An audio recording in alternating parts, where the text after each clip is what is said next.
which is the first commandment with promise. And the promise is that it'll be well with you, and you'll live long on the earth.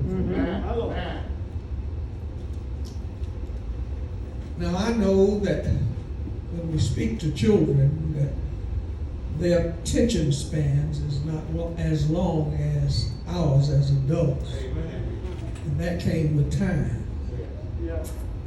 Our attention span. So then this morning, my message might not be as long as it normally would. I hope not anyway, because I want to speak to the children.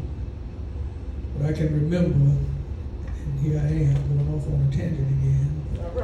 I can remember when I was growing up, and I was a child, and somebody said, my mother drug us to church. She didn't drag us to church. She just told us to come and be there. But I can remember the saints, before they went down in prayer, they would sing a song, Sweet Hour of Prayer, Sweet Hour of Prayer that calls me from a world of care and be. But anyway, you get the point. But the song was Sweet Hour of Prayer. They would sing that before they went down to pray. But we would have to bow down and get on our knees, and saints would begin to pray. And Lord help me if it looked like they would try to pray the whole hour. But that was, for a child, that was, to me, it seemed like an hour. I don't believe it was a whole hour, but my attention span was short. And so I did not understand until I got much older that the hour of prayer was really not enough. My Lord. Amen. We need to pray sometimes more than an hour for the things that we were faced with, even growing up as children. That's right. But what I'd like to do is speak to our children today, because it is important, children, that you understand the importance of being obedient. Sometimes, and being obedient can be the difference between life and death. Simply obedience, or being obedient. So children, if you have your iPads, if you have your notepads, your little telephones, and you have them on, please shut them off just for a little while. I know you like to do that while the preacher is up preaching or the members are up singing, but put them down just for a minute and listen to what I have to say. Children, obey your parents. Esteem your parents. Honor them. It's most important that you do what they tell you to do. Amen. When God gave parents children, He put upon them one of the most delicate and important, how can I say this, responsibilities that could be placed on anyone. Amen. But not only did He do that, but He put a particular love down in the parent's heart to cause them to not to want to do anything that will cause that child danger. All right. Anything that would harm the child. Yeah. He put a love in the parent, cause the parent to want to make sure that the things that the child does is to the benefit of his upbringing. Amen.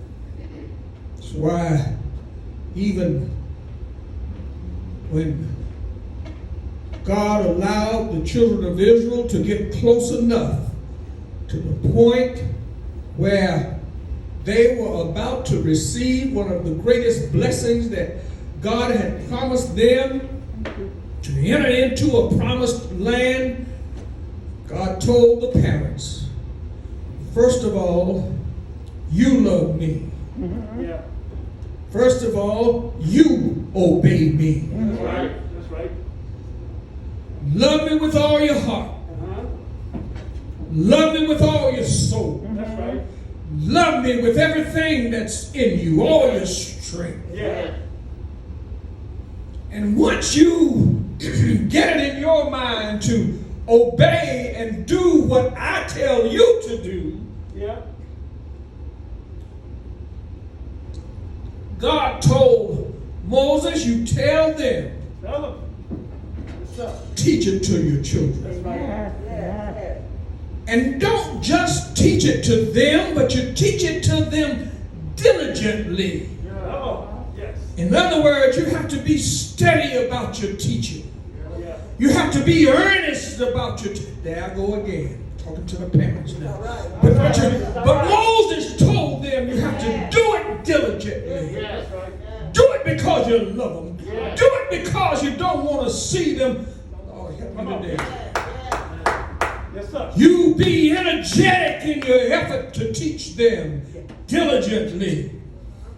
Sometimes it takes some perseverance because some children seems like it's hard to get to them. All here.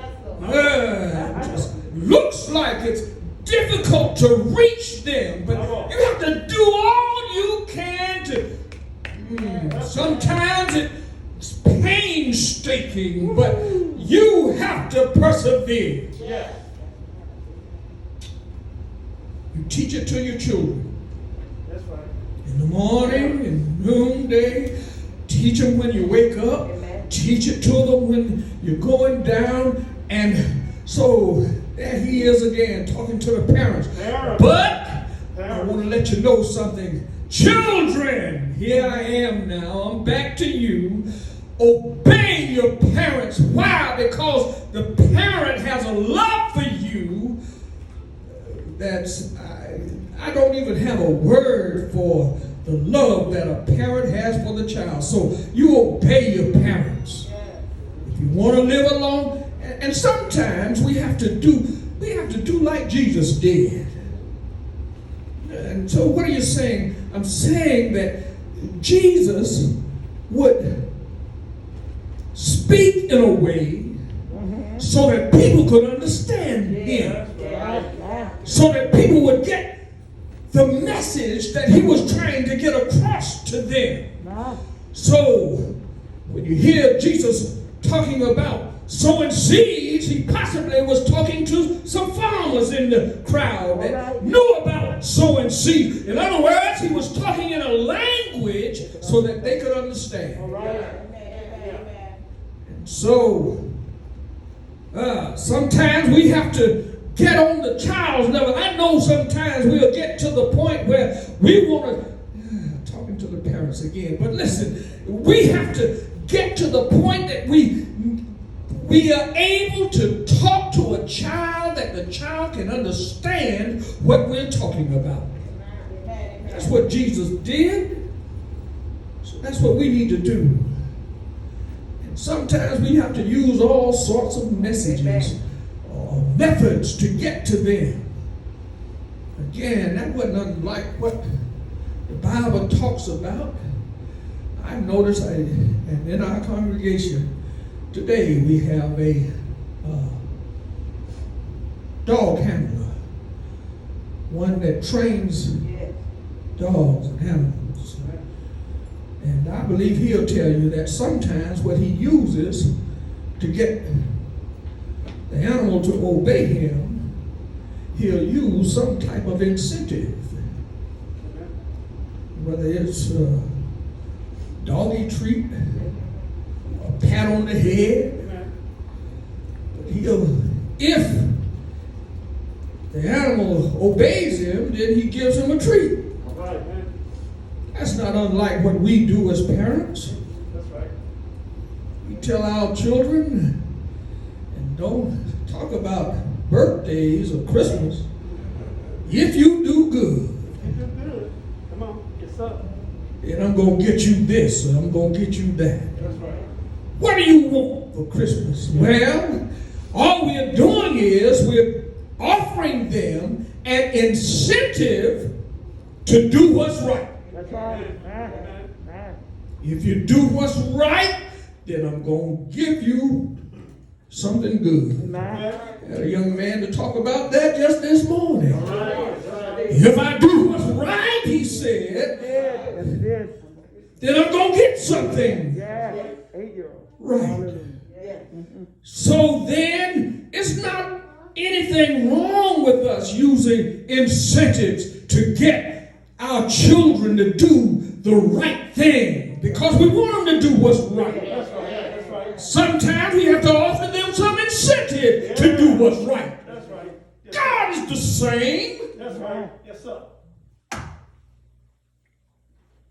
Children of Israel, if they mess up, do what's wrong in the sight of God, and He has to discipline them and scatter them all over the.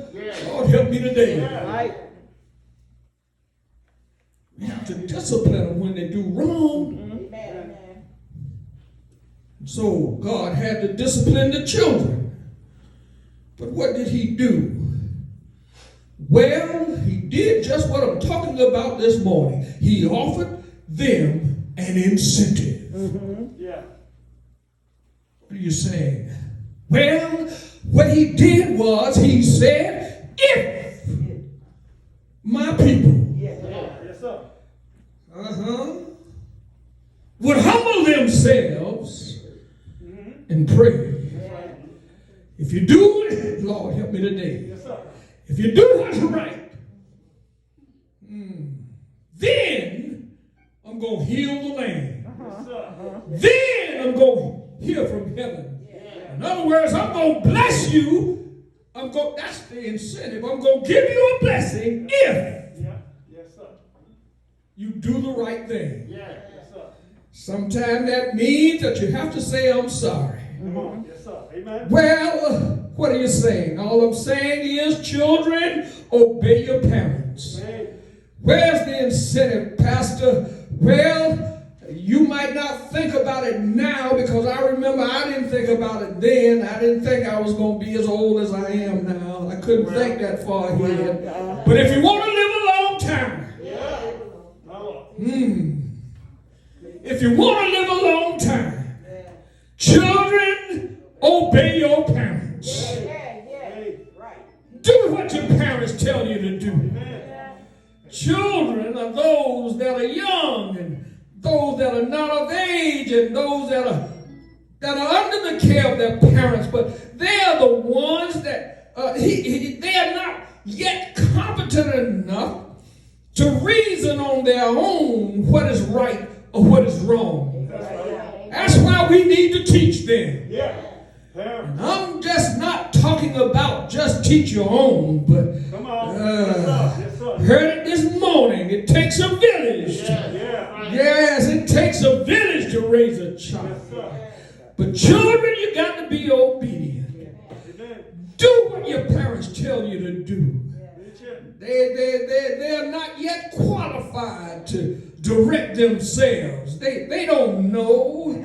They don't know what's before them. But the parent has an idea because God has given them some experience. God has taken them through something. So children, obey your parents. They love you. They don't want to see anything bad happen to you. So they're not going to tell you the wrong thing.